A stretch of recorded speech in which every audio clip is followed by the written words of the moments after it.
দাবি হওয়া উচিত, জোর জবরদস্তি করে কিছুই হয় না। দ্বিতীয়ত বাংলাদেশের সরকার, আপনি ওই পরিচালনা করতে হলে ওই সংবিধান মোতাবেকই করতে হবে, তা না হলে আপনি রাষ্ট্রবিরোধিতা করবেন। ঠিক সেইভাবে আমাদের জাতীয় জনতা পার্টি এই সংবিধানটা হলো গণনীতির রূপরেখা। আপনি এইখানে যেগুলো করবেন, যে কার্যক্রমগুলোই চালাবেন, ওই আলোকেই চালাতে হবে, না হলে ওইটা আবার বিপরীত দিকে চলে যাবে। আমি আশা করবো এগুলো একটু প্রোটোকলগুলো মেনটেন করবেন, আপনারা এজেন্ডাগুলো সঠিকভাবে দিবেন। আমাদের এই যে যখন আপনারা নোটিশ করবেন তখন আপনারা যে দাও দিবেন, আপনারা এজেন্ডাগুলো প্রপারলি পাইলে আমরা ভালো লাগবে এটা। আর আমি বেশি কিছু বলবো না। আমাদের এই সংবিধানটা জাতীয় জনতা পার্টি পরিচালনার জন্য আমাদের চেয়ারম্যান অতি জরুরি।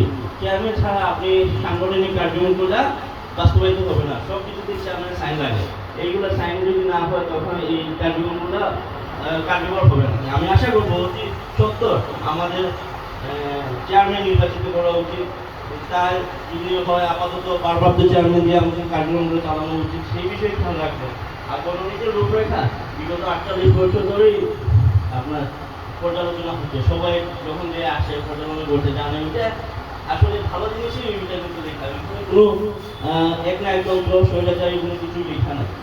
এখন নতুন একটা সরকার আসছে, এই সরকারটা কি গণতান্ত্রিকভাবে আসছে কি আসছে না সেটাও দেখার বিষয়, যেটা সময় বলে দিল। আমার বাবা সবসময় বলতো সবসময় সময়টা সময়ই হবে, তো তাড়াহুড়ো করে চলবে না।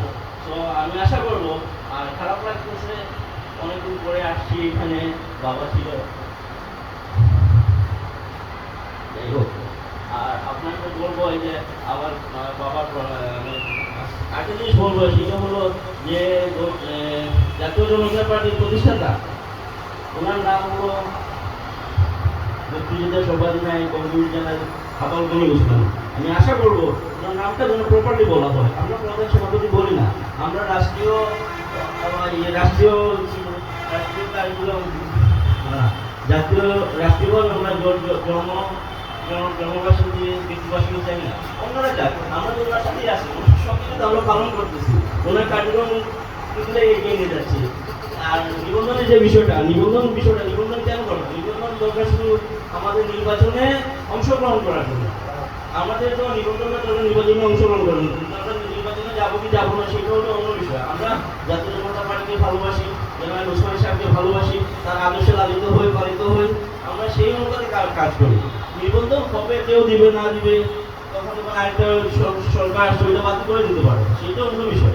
তারপরেও আমাদের উচিত, আমাদের আগে নির্বাচন ছিল, একবার রিট মামলা হয়েছিল, ওইটা আবার খারিজ হয়েছে, আপনারা জানেন না আমি জানি না। তারপর আবার আপনি আমাদের সাংগঠনিক সম্পাদক সাহেব ওই যে আরেকটা রিট মামলা করছেন,